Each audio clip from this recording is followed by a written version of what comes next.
আসসালামু আলাইকুম সুপ্রিয় দর্শক, সবার কি অবস্থা? হাজির হয়ে গেলাম দীপ্ত টিভির নিবেদিত মাশরাফি জুনিয়র নাটকের 1099তম পর্বে কী সব ঘটতে চলেছে তার অগ্রিম আপডেট নিয়ে।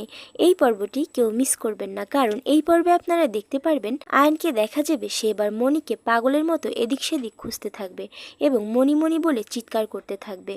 আয়নের গলা শুনে মণি ভালো করেই বুঝতে পারবে যে নিশ্চয়ই আয়ন সেই চিঠিটা পড়েছে।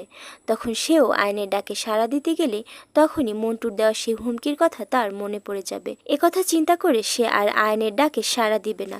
কিন্তু একটা সময় ঠিকই আয়ন মণিকে খুঁজে বের করে ফেলবে। মণিকে খুঁজে পেয়ে আয়ন ও মণি দুজনেই যেন প্রাণ ফিরে পাবে। এতদিন পর দুজন দুজনকে পেয়ে যেন কান্নায় ভেঙে পড়বে।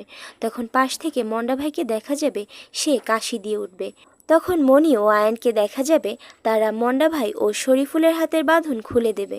তখন মণি আয়নের কাছে সমস্ত ঘটনা খুলে বলবে এবং আয়নকে দেখা যাবে সে সাথে সাথেই পুলিশে খবর দিবে। আর অন্যদিকে আপনারা দেখতে পারবেন দিলারা বেগমকে দেখা যাবে সে জালাল চৌধুরীর সাথে কথা বলতে নিচে চলে আসবে। তখন জালাল চৌধুরী মণির কথা জানতে চাইলে দিলারা বেগম বলবে, স্যার মণি তো এখনও গ্রাম থেকে আসেনি, তা মণিকে আপনার অফিসে কেন লাগবে স্যার? তখন জালাল চৌধুরী বলবে, মণি আমার কোম্পানির শেয়ার পার্টনার, তাই অফিসের বিভিন্ন কাজে মনির সিগনেচার লাগবে। একথা শুনে দিলার বেগমকে দেখা যাবে সে অনেক খুশি হয়ে যাবে এবং জালাল চৌধুরীকে বলবে, স্যার আপনি একদমই চিন্তা করবেন না, আয়ন গেছে মণিকে আনতে, ওরা খুব তাড়াতাড়ি চলে আসবে। জালাল চৌধুরী যখন দিলার বেগমের সাথে কথা বলবে তখন উপর থেকে রুনা ম্যামের চিৎকারের আওয়াজ শোনা যাবে।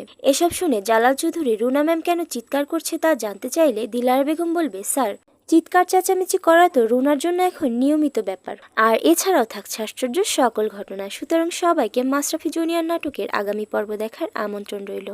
আর হ্যাঁ, ভিডিওটি ভালো লাগলে অবশ্যই চ্যানেলটি সাবস্ক্রাইব করুন। ধন্যবাদ।